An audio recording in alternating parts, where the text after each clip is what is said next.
Annamalai supporter அப்படின்னு நான் என்னைக்கும் என்ன ஐடென்டிஃபை பண்ணிக்கினது கிடையாது, சொல்லிக்கினதும் கிடையாது. இப்போ அண்ணாமலை முன்னெடுத்திருக்கின்ற அந்த இது, அதுக்கப்புறம் அவருக்கு எதிராக வைக்கப்பட்டிருக்கிற குற்றச்சாட்டுகள், இதுக்கெல்லாம் நான் பதில் சொல்லிட்டு இருக்கிறதுனால இவன் அண்ணாமலை கிட்ட காசு வாங்கிட்டான் அப்படின்னு கூட சில பேர் சொல்லலாம். கேஸ் பை கேஸ் அதுல என்ன உண்மை இருக்கு அப்படின்னு பார்க்கணுமே தவிர கண்மூடித்தனமா இவர் எனக்கு பிடிக்கும் அதனால இவர் என்ன பண்ணாலும் நான் முட்டு கொடுப்பேன். இன்னைக்கு அண்ணாமலை அவர்கள் பின்னாடி போயிருக்கவங்க, போகணும்னு நினைக்கிறவங்க, அவங்க எல்லாருமே அவங்களுடைய ஒரே நோக்கம் என்ன தெரியுமா? பாஜக ஆட்சிக்கு வர வேண்டும். இதுதான். அப்ப அந்த குழு அமைச்சதுல ஏதோ தப்பு இருக்கு அப்படின்னு தெரியுது. இன்றைக்கு அவர் வெளில வந்துட்டார் அப்படின்னும் போது அவர் பின்னாடி அவர் என்னங்க சொன்னார்? பாஜக தனித்து நின்று ஆட்சியை பிடிக்க வேண்டும். திமுக வந்து 2வது நாள்ல இருந்து எதிர்க்க ஆரம்பிச்சிட்டாங்க. ஏன்னா அவங்களுக்கு தெரிஞ்சு போச்சு, எதிர்த்து தான் ஆடணும், வேற வழி கிடையாது, சர்வைவல் அப்படின்னு. பாஜக இந்த ஆட்சியை எதிர்த்து என்ன குறை சொல்ல போறாங்கன்றதுதான் $1 மில்லியன் கொஸ்டின். எனக்கு என்னவோ இப்ப சில பேர் சொல்லிட்டு இருக்காங்கல்ல, பாஜக வந்து திமுகவுடன் கூட்டணி அப்படிலாம் ஏதோ பேச்சு நடக்குது அப்படின்னு சொல்லிட்டு போற போக்க பார்த்தா பாஜக தாவேகா கூட்டணி வந்துருமோ? ஒருவேளை அப்படி வந்து அதிமுக ஆதரவு கொடுக்கறதா முடிவு பண்ணிடுறாங்கன்னு வச்சுக்கோங்களேன், தாவேகாக்கு ஏன் நடக்கூடாதுன்றீங்களா? நடக்கலாம். என்னங்க நீங்க அந்த கழகத்துல இருந்து இங்க வந்துட்டு இப்ப நீங்க அதை பத்தி பேசுறீங்க, யாராவது கேட்டாங்களா? அப்ப வேற கட்சியில இருந்து பாஜகவுக்கு வந்தா அவங்க தாய் கழகத்தை பத்தி எது ஒண்ணா பேசலாம். ஆனா பாஜகல இருந்து வேற கட்சிக்கு போனா நீங்க தாய் கழகத்தை பத்தி பேசக்கூடாதா?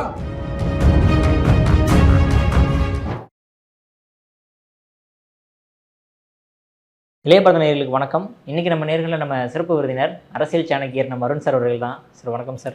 வணக்கம் விக்ரம். இப்போ நீங்கள் ஸ்டான்ச் அண்ணாமலை சப்போர்ட்டராக இருக்கிறீங்க. அதாவது இப்போது பாஜகவிலிருந்து அண்ணாமலைகள் வெளியே வந்த உடனே இப்போ மிகப்பெரிய ப்ராப்ளம் என்ன அப்படின்னு பார்த்தீங்கன்னா, அண்ணாமலையோட நல்ல ஃப்ரெண்ட்ஷிப்பாக இருக்கக்கூடிய சில நபர்கள் இப்போ பாஜகவோட ஐடியாலஜி விட்டையும் போக முடியாத ஒரு சூழ்நிலையில் இருக்கும்போது அவங்களுக்கு என்ன மாதிரி அட்வைஸ் கொடுப்பீங்க நீங்கள்? இப்போ அண்ணாமலையும் விட முடியல, பாஜக ஐடியாலஜியும் விட முடியல அப்படிங்கும்போது அவங்க நிறையா பேர் நல்லாவே தெரியுது சார், நீங்களும் பார்த்துருப்பீங்க, நிறைய பேர் நடுநிலையில் நின்று என்ன பண்ணுறது தெரியாமல் முழிச்சுக்கிட்டு இருக்காங்களே, என்ன சொல்கிறது? விக்ரம், முதல்ல 2 விஷயத்தை நான் கிளாரிஃபை பண்ணி ஆகணும். அண்ணாமலை சப்போர்ட்டர் அப்படின்னு நான் என்றைக்கும் என்னை ஐடென்டிஃபை பண்ணிக்கினது கிடையாது, சொல்லிக்கினதும் கிடையாது. ஏன்னா என்னுடைய சப்போர்ட் அப்படின்றது வந்து பர்சன்ஸ்க்கோ பார்ட்டிக்கோ கிடையாது. Ideology and actions. நல்லது பண்ணோம் தட்டி கொடுப்போம், தப்பு பண்ணோம் தட்டி கேட்போம், அவ்வளோதான்.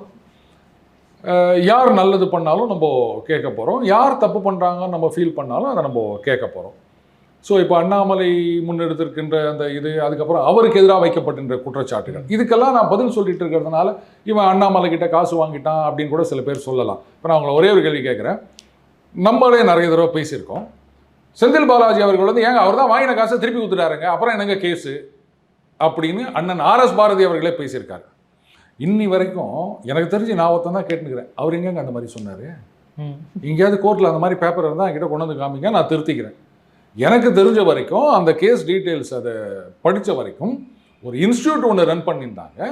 அவங்க தான் சொன்னாங்க, எங்ககிட்ட சேர்ந்தா இது நிறைய சொல்கிறாங்களே, எங்கள் டுடோரியலில் சேர்ந்தா பாஸ் நிச்சயம்னு சொல்கிற மாதிரி எங்ககிட்ட சேர்ந்தா வேலை நிச்சயம் அப்படின்ட்டு நாங்கள் ஏதோ வாங்கினோம், இப்போ எங்ககிட்ட காசு இல்லை, இவருக்கு கொடுத்துட்டோம், அவருக்கு கொடுத்துட்டோம், இன்னும் கொஞ்சம் பேர் திருப்பி கொடுக்குறோம், இப்படி சொன்னதாக தான் நான் அந்த கோர்ட் பேப்பர்ஸ்லாம் பார்த்தேங்க. மற்றபடி செந்தில் பாலாஜி அவர்கள் நான் காசு வாங்கிட்டேன் அதை நான் திருப்பி கொடுத்துட்டேன் அப்படின்னு சொன்ன மாதிரி நான் எங்கேயுமே பார்க்கல.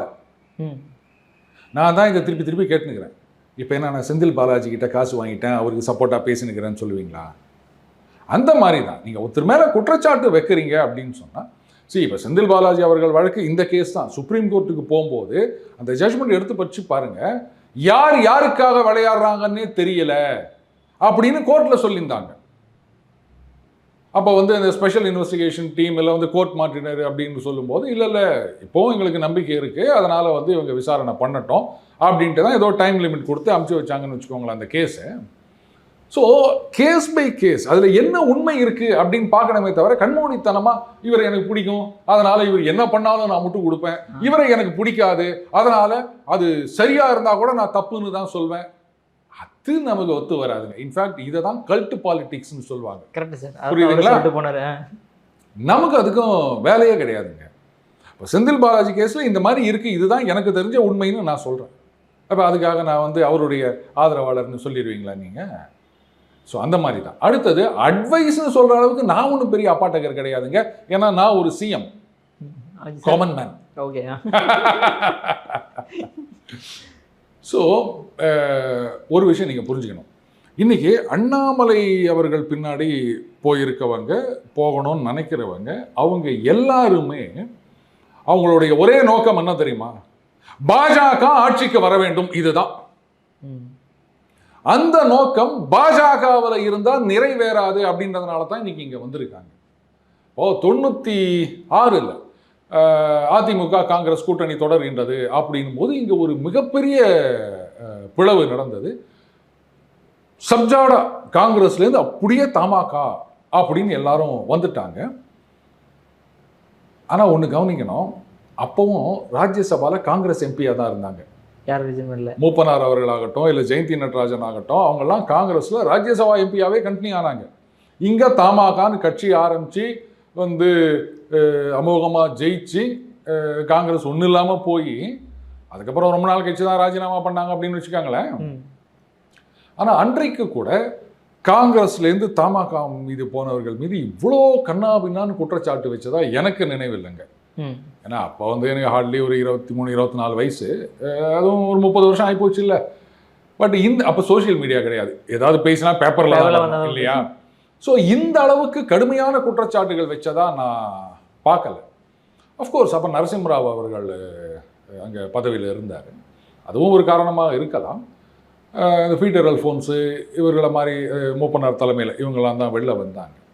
அதுக்கப்புறம் மறுபடியும் அவங்க காங்கிரஸ் போனாங்க, அப்புறம் மறுபடியும் தமாக ஆச்சு, இதெல்லாம் நடந்துட்டுருக்கு அப்படின்னு வச்சுக்கோங்களேன். அதுவாது வந்து இந்த கூட்டணி வச்சாங்க. அது ஏன்னா அன்றைக்கு வந்து ஜெயலலிதா அவர்களுக்கு எதிராக மிகப்பெரிய ஒரு எதிர்ப்பு இருந்தது. அதையும் மீறி கூட்டணி வச்சதுனால தான் அவங்க வெளில வந்தாங்க. ஆனால் இன்றைக்கு பாருங்கள், அந்த கூட்டணிக்கு பாஜகவினர்லேயே நிறைய பேர்கிட்ட அந்த கூட்டணிக்கு எதிர்ப்பு இருந்தது. ஆனாலும் அப்போ அந்த பிளவு வரல. சரியா? அண்ணாமலை அவர்களே வந்து ரொம்ப ஜென்டலாக ஒதுங்கிட்டார். எடப்பாடி அவர்களை முதலமைச்சராக்க வேண்டும் அப்படின்னு அவர் சொன்னார். அந்த நேரத்தில் எதுவுமே நடக்கலை. அவர் சுமூகமாக தான் எல்லாத்தையும் ஹேண்டில் பண்ணிட்டு போனார். சொல்லப்போனால் 18 மாதமாக இந்த ஒரு நெருடல் அப்படின்னு சொன்னவர் எதையும் வெளிக்காட்டாமல் இருந்தார். ஆனால் அவரை இன்சல்ட் பண்ணுற மாதிரி எவ்வளோலாம் பண்ணீங்க. 52 குழுவை போட்டு அதுக்கு 6 தொகுதின்னு கொடுத்து இப்படிலாம் பண்ணி அப்புறம் அவர் முடியலை அப்படின்னு சொன்ன உடனே இந்த குழுவையே கழிச்சிட்டீங்க. சரி, அவர் தானே முடியாதுன்னு சொன்னார், மற்ற 6 சீட்டு கொடுத்தவங்களை வச்சு அப்படியே ரன் பண்ண வேண்டியது தானே, ஏன் பண்ணல? அப்போ அந்த குழு அமைச்சதில் ஏதோ தப்பு இருக்குது அப்படின்னு தெரியுது இல்லையா? இன்றைக்கு அவர் வெளில வந்துட்டார் அப்படின்னும் போது அவர் பின்னாடி அவர் என்னங்க சொன்னார்? பாஜக தனித்து நின்று ஆட்சியை பிடிக்க வேண்டும் அதானே சொன்னார். இது ஒரு தப்பா? உன் கட்சி வந்து பெருசாக ஜெயிச்சு வந்து பெரிய அளவுக்கு வரணும் அப்படின்னு எதிர்பார்க்குறது அவ்வளோ பெரிய தப்பா? 11% வாங்கினேன் அப்படின்னு சொன்னால் இல்லை, அது 3% தான், நாங்கள் அதை மாற்றக்கூடாதுன்னு சொன்னால் அதை எப்படிங்க ஏற்றுக்க முடியும்? நம்மளை நாமே குறைச்சி, இப்போது நம்ம பையன் வந்து கொஞ்சம் மார்க்கு கம்மி ஆகிட்டான் அப்படின்னு வச்சுக்கோங்களேன், அப்போ நம்ம என்ன சொல்லுவோம்? அது அந்த வாத்தியார் சரியில்லையா, ஒழுங்காகவே பாடம் நடத்தல, அவன் நல்ல வாத்தியாராக இருந்தால் அவன் டியூஷனுக்கு போகிறவங்க மட்டும்தான் மார்க் போடுறான், பார்ஷியாலிட்டி பார்க்குறான். இப்படி தான் நம்ம பிள்ளையே நம்ம இது பண்ணுவோம், ரைட்டா? சரி, நான் இன்னொரு ஒரு உதாரணம் சொல்கிறேன், அது நல்லா புரியும் அப்படின்னு நினைக்கிறேன். விக்ரம், உங்களுக்கே வந்து ஒரு 10 ஏக்கர் நல்லா இருக்குது அப்படின்னு வச்சுக்கோங்களேன். அதை வந்து நீங்கள் குத்தகையை கூட போகிறீங்க. அப்போ நான் வந்து குத்தகை கேட்குறேன். அப்போ நீங்கள் என்ன சொல்கிறீங்க? அது பாருங்கள், போன தடவை ஏக்கருக்கு 50 மூட்டை எடுத்தாங்க, அதனால நீங்கள் இன்னும் ரேட்டு கொடுங்க, அப்படி தானே பேசுவீங்க. அதை விட்டுட்டு பாருங்க, போன தடவை 40-50 மூட்டைன்றதெல்லாம் சும்மா டுபாக்கு. அது வந்து இந்த உரம் போட்டாங்க, அது பண்ணாங்க, இது பண்ணாங்க, இதெல்லாம் போட்டு தான் 50 மூட்டை வந்தது. ஆனால் அதுக்கு முந்தின தடவை 10 மூட்டை தான் வந்தது, அதுக்கு முந்தின தடவை 8 மூட்டை தான் வந்தது. அதனால் எங்களுக்கு வந்து அந்த 8 மூட்டை தான், நீங்கள் அந்த உரம் போட்டது அந்த செலவெல்லாம் கழிச்சு பார்த்தீங்கன்னா 10 மூட்டை தான் இப்படின்னு நீங்கள் சொல்லுவீங்களா? ஆனால் இன்னைக்கு சொல்லிட்டு இருக்காங்கன்னும் போது தான் எனக்கு ஒன்றும் புரியல. நான் சொல்லணும் அதை, என்ன 50 மூட்டைன்னு கதை விட்றேன், 10 மூட்டை தான் அதுக்கு முன்னாடி எடுத்துக்கிறேன், நான் கேட்கணும் விலையை குறைக்கிறதுக்கு. நீங்களே அந்த மாதிரி சொன்னீங்கன்னா இந்த ஆளுக்கு நிலத்தை குத்தகை விடுறதுக்கு இஷ்டம் இருக்குதா இல்லையா அப்படின்னு தானே பக்கத்தில் இருக்கவங்க, குடும்பத்தில் இருக்கவங்கலாம் யோசிப்பாங்க. அந்த மாதிரி நிலைமையை பார்க்கும்போது தான் அப்போது அந்த பாஜகவிலிருந்து நாங்கள் விலகுகிறோம்னு சொல்லி அண்ணாமலை பக்கம் போகிறவங்களுக்கு அவங்க கருத்தை ஸ்ட்ரென்தன் பண்ணுற மாதிரி இருக்குது. பார்த்தீங்களா? நீங்களே வந்து தமிழக பாஜகவை குறைச்சிக்கினே போகிறீங்க. இது யாராவது செய்வாங்களா? என்னதான் கம்மியாக, ஒரு நாடகத்தில் பிரசன்னா சொல்வார், என்னன்னா மாநிறமா இருக்குன்னு சொல்லணும் நம்ம பொண்ணு. அதாவது கொஞ்சம் கலர் கம்மியாக இருந்தால் மாநிறமா அப்படின்னு சொல்லணுமா. அப்புறம் வந்து நிறைய படிக்கலை அப்படின்னா குடும்ப பாங்கான பொண்ணுன்னு சொல்லணும். இப்படிலாம் அந்த காலத்தில், இப்போ அதெல்லாம் கிடையாதுன்னு வச்சுக்கோங்களேன். அப்போ நம்மளுடைய ஒரு விஷயம் அப்படின்னு சொல்லும்போது நாம் அதை உயர்த்தி பேச வேண்டும், தாழ்த்தி பேசக்கூடாது. என்னதான் வந்து இதுவாக இருந்தாலும் அதை குறைச்சி பேசுறதை ஏற்றுக்க முடியாது. இந்த மாதிரி பேசுகிறாங்கன்னும் போது அப்போது இந்த எக்ஸோடஸை நீங்கள் இன்னும் ஸ்பீடப் பண்ணுறீங்கன்னு தான் அர்த்தம். என்னப்பா உள்ளுக்குள்ளே இருக்க பாஜக தலைவர்களே இந்த மாதிரி பேசி நிற்கிறாங்க, இந்த கட்சி என்ன ஆவறது, பாஜக ஆட்சிக்கு வர வேண்டும் நம்ம நினச்சி நிற்கிறோம், இவங்க வந்து கடைசி வரைக்கும் நாங்கள் 3% தாண்ட மாட்டோம், நீங்கள் எலெக்ஷன் கமிஷனில் 20% சொன்னால் கூட நாங்கள் ஒத்துக்க மாட்டேன், மறுபடியும் முதல்ல இருந்து பண்ணலாம் வா, இப்போ அப்படி தான் பண்ணி வச்சுக்கிறாங்க அப்படின்ட்டு 3% கொண்டு வந்துடுவாங்க. அப்போ நாம் நினைக்கிறது இங்கே இருந்தால் நடக்காது. தமிழக பாஜகவை ஆட்சிக்கு கொண்டு வர வேண்டும் என்றால் அது தமிழக பாஜகவால் முடியாது அப்படின்ற எண்ணத்துக்கு இவங்க வந்திருக்காங்க. அப்போ நீங்கள் யாரை குறை சொல்லுவீங்க? அதோட இன்னொரு முக்கியமான விஷயம், திமுக வந்து 2வது நாள்லேருந்து எதிர்க்க ஆரம்பிச்சிட்டாங்க. ஏன்னா அவங்களுக்கு தெரிஞ்சு போச்சு எதிர்த்து தான் ஆடணும், வேற வழி கிடையாது, சர்வைவல் அப்படின்னு. இப்போ பாஜக இந்த ஆட்சியை எதிர்த்து என்ன குறை சொல்ல போறாங்கன்றது தான் $1 மில்லியன் கொஸ்டின். ஒரே ஒரு விஷயத்துக்கு தான் வாய் திறந்திருக்காங்க இது வரைக்கும். இதில் 1 மாதம் டைம் கொடுக்கணும்னு சொல்லியிருக்காங்க. அப்போ அந்த டைமில் இந்த திருப்பரங்குன்றம் இஷ்யூ வராதா? அதுக்கு மட்டும் ஏன் குரல் கொடுத்தீங்க? ஏன்னா அன்னைக்கு தான் அண்ணாமலையை எதிர்த்து குற்றச்சாட்டுகள்லாம் ஆரம்பமாகின்றன. அதனால் தாவேகாவை எதிர்த்து குரல் கொடுத்தார்கள். அதுக்கப்புறம் வாயே துறக்கலை. சரி, இப்போ அந்த நீட்டு தேர்வு ரத்துன்ற கோரிக்கையை வச்சிருக்காரு. இதே ஸ்டாலின் அவர்களே மறுபடியும் முதலமைச்சராக வந்து இதே கோரிக்கை அங்கே வச்சிருந்தாருன்னா இன்னும் என்ன கேட்டிருப்பாங்க, ஏங்க நித்தி ஆயோகுக்கும் நீட்டுக்கும் என்ன சம்பந்தம், இது கூட தெரியாத ஒரு முதலமைச்சர், இதுதான் திராவிட மாடலா கேட்டிருப்பாங்களா மாட்டாங்களா? இன்னைக்கு என்ன பண்ணாங்க? அது கொஞ்சம் மீட்டிங்னால கொஞ்சம் ரொம்ப பிஸியாக இருந்துட்டாங்க சார் டெல்லியில். நிதின் நபீனோட. சரி, அடுத்தது பாஜகவினரே பாராட்டுகின்றார்கள், பாராட்டு பத்திரம் கொடுக்கின்றார்கள். எனக்கு என்னவோ இப்போ சில பேர் சொல்லிட்டு இருக்காங்கல்ல, பாஜக வந்து திமுகவுடன் கூட்டணி அப்படிலாம் ஏதோ பேச்சு நடக்குது அப்படின்னு சொல்லிட்டு, போற போக்க பார்த்தா பாஜக தாவேகா கூட்டணி வந்துருமோ? ஏன்னா இந்த இடைத்தேர்தல் இருக்கு, அதுக்கப்புறம் இப்போ அதிமுகலேருந்து இங்கே வந்திருக்காங்க அப்படின்னா இது முழுசா வந்துட்டாங்கன்னு ஏற்றுக்க முடியாது விக்ரம். இதில் இன்னும் எவ்வளோ ஒன்றா ட்விஸ்ட் எல்லாம் இருக்கலாம், கிளைமேக்ஸ் ஒன்றும் வரல அப்படின்னு தான் நான் சொல்லுவேன். ஒருவேளை அப்படி வந்து அதிமுக ஆதரவு கொடுக்கறதா முடிவு பண்ணிடுறாங்கன்னு வச்சுக்கோங்களேன் தாவேகாக்கு, ஏன் நடக்கூடாதுன்றீங்களா? நடக்கலாம் சார், கொடுத்தாங்களே. இது நம்ம ஆதரவு கொடுக்கலன்னு சொன்னா கட்சி மட்டும் இருக்கும், ஆபீஸ் இருக்கும், ஆளுங்களா அந்த பக்கம் போயிடுறாங்க. அதுக்கு பேசாம நாமளே அந்த பக்கம் ஆதரவுன்னு சொல்லிட்டா, அது ஆதவர்ஜனா கூட ஒரு ஸ்டேட்மெண்ட் கொடுத்துட்டாரு சார். என்னன்னு? அதான் சரி, நம்மளுடைய தாய் கழகமே வந்து அதிமுக தான், ஏன்னா அங்கிருந்து எல்லாருமே இங்கே வந்தாங்க அப்படின்ற மாதிரி. ஆஹா, இதெல்லாம் வேற நடந்திருக்கா? ஸோ அந்த மாதிரி ஆயிடுச்சுன்னு வச்சுக்கோங்களேன். அப்போ காங்கிரஸ், கம்யூனிஸ்ட், விசிகா தயவு தேவையில்லை, ஒட்டுமொத்தமாக ஆதரவு அப்படின்னும் போது. இப்போ அதிமுக ஆதரவுன்னா அப்போ பாஜக பின்னாடி வரதுக்கு எவ்வளோ நேரம் ஆகும்? இன்னும் கூட்டணியில் தான் இருக்காங்க அதிமுக பாஜக இல்லையா? அப்போ இன்ஜின் அண்ட் வேன் ரெண்டும் சேர்ந்து தானே போவாங்க, டிராக்டர் டெய்லர் ரெண்டும் சேர்ந்து அந்த பக்கம் போயிட்டாங்க அப்படின்னு வச்சுக்கோங்களேன். அப்போ சுத்தமாக எதிர்க்கவே முடியாது. ஒருவேளை அதனால தான் கொஞ்சம் அடக்கி வாசிக்கிறாங்களோ? நமக்கு என்னங்க, யார் ஆட்சிக்கு வந்தால் என்னங்க, நல்லது நடந்தால் சரி. ஊழலை ஒழிக்கிறீங்களா, லஞ்சத்தை ஒழிக்கிறீங்களா, 4-5 கம்பெனி வருதா, வேலை வாய்ப்பு வருதா பசங்களுக்கு, நம்ம ஊர்லேயே நல்ல வேலை கிடைக்குதா, சம்பளம் கிடைக்குதா, சந்தோஷம். அது தமிழக பாஜக நேரடியாக கொடுத்தா என்ன, தாவேகா மூலமாக கொடுத்தா என்னன்னு அவங்களே நினச்சிட்டாங்க. அப்புறம் நாம் மட்டும் எங்கே கவலை பண்ணோம்? நமக்கு தேவை நல்லாட்சி, யார் கொடுக்கணுன்றது முக்கியம் கிடையாது, அதுதான் காமன் மேன். சரி, இந்த ஒரே ஒரு கிளாரிஃபிகேஷன் சார். அண்ணாமலை அவர்கள் இந்த வீடியோ விடும்போது இப்போ பாஜகவினர், அதாவது மேல் தலைவர்கள்னாலும் கீழ்மட்ட தலைவர் எல்லாருமே குற்றச்சாட்டு வைக்கிறது என்னன்னா, நீ எப்படி திமுக அதிமுக மற்ற கட்சிகள் எல்லாமே மாதிரி பாஜகவே நான் பார்ப்பேன்னு எப்படி நீ சொல்லலாம் அப்படின்ற மாதிரி தான் சார் எல்லாருமே ஒரு குற்றச்சாட்டு வைக்கிறாங்க அண்ணாமலை மேலே அந்த ஃபுல் வீடியோவிலேயே. அப்போ மற்ற கட்சிகளுக்கும் பாஜகவுக்கும் என்ன டிஃப்ரென்ஸ் இருக்குது, நீ எப்படி நீ திமுகவோட கம்பேர் பண்ணலாம் அப்படின்ற மாதிரி தான் சார் ஒரு டாக்ஸ் போயிட்டுருக்கு. அதிமுக, திமுக, தாவேகா, பாஜக எல்லாத்தையும் ஒன்றா பார்ப்போம் அப்படின்னு சொல்கிறோம். இதே பாஜக அதிமுக திமுக ரெண்டுத்தையும் ஒன்றா தானே பார்த்துருக்கு, கூட்டணியில் வச்சுருக்காங்கல்ல.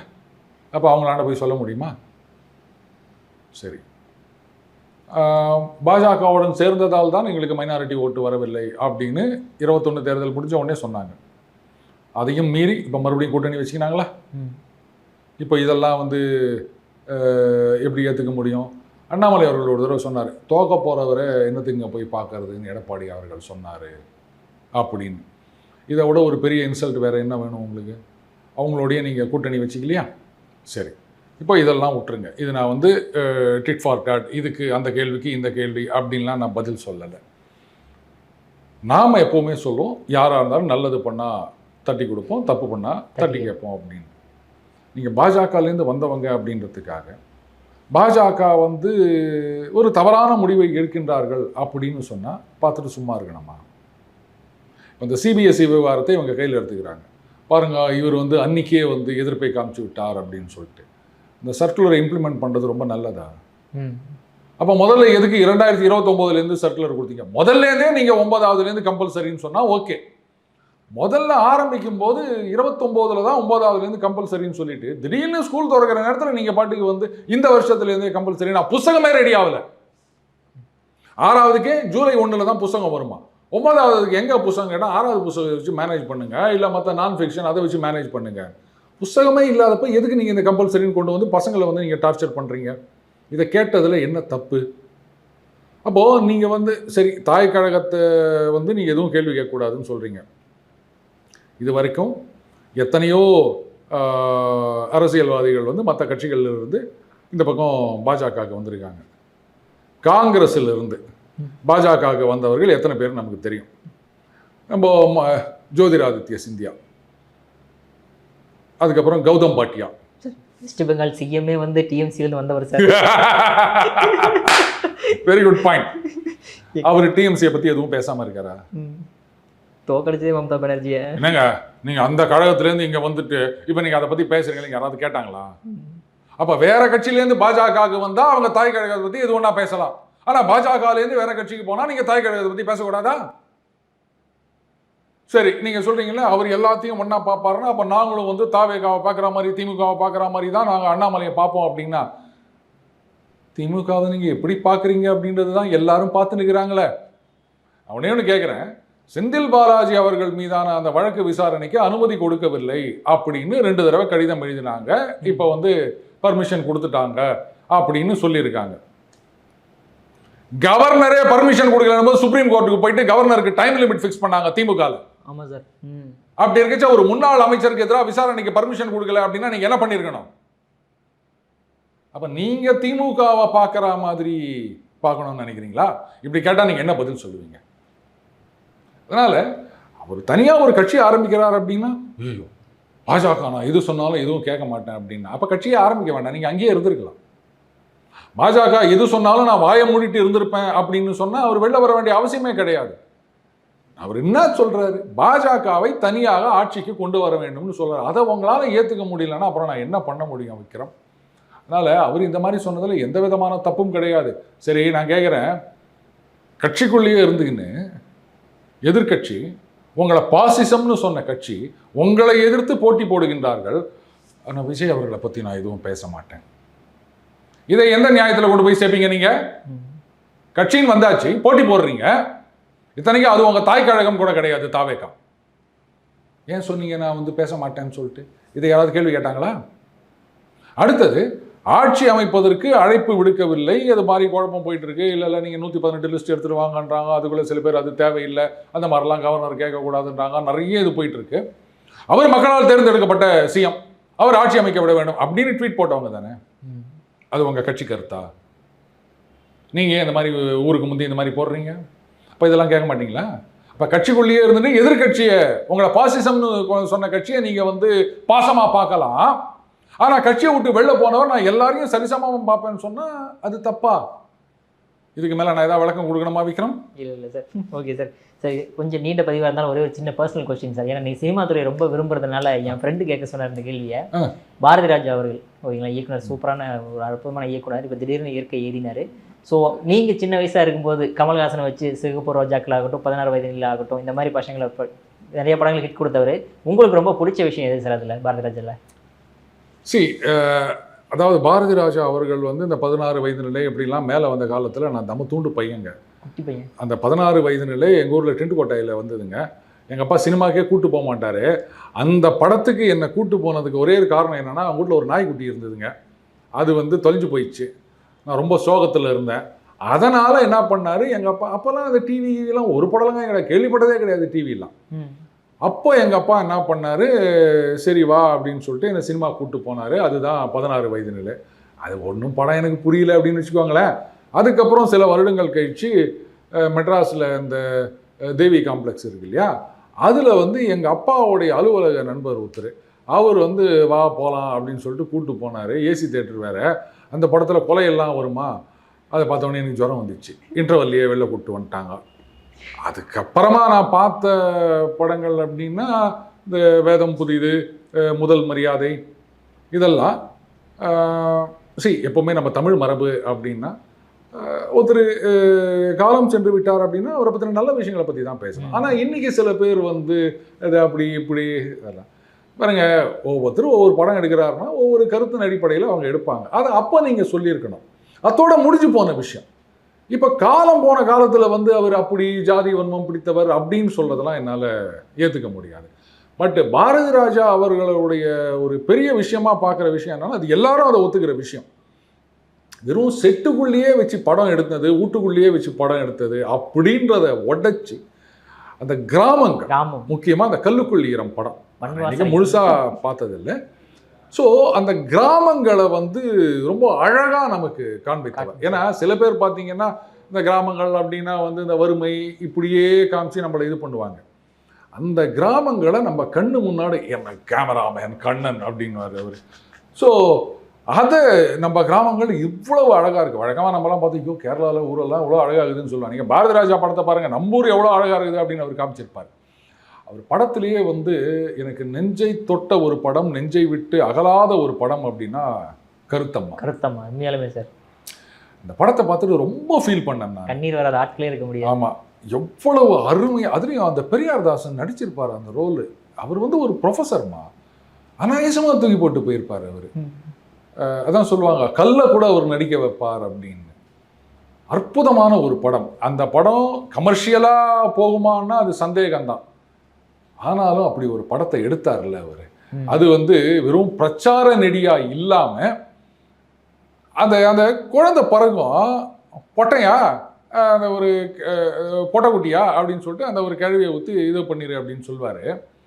அதே சமயத்தில் மாடு கண்ணு போடும், காளை கண்ணு, அப்போ அது தூக்கி போட்டுரு அப்படின்வார்.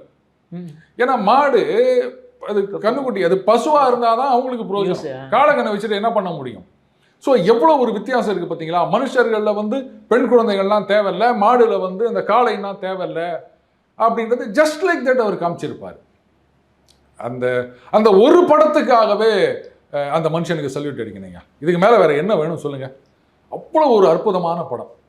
நிஜமாவே ரொம்ப தைரியமாக எடுத்தார்னு தான் நான் சொல்வேன். அந்த டைமில் ஓகே சார், சூப்பராக எக்ஸ்பிளைன் பண்ணுங்க சார். உங்கள் பொண்ணான நேரத்தில் இளையபாலம் அவர்களுக்கு மிக்க நன்றி சார். நன்றி வைக்கிறோம்.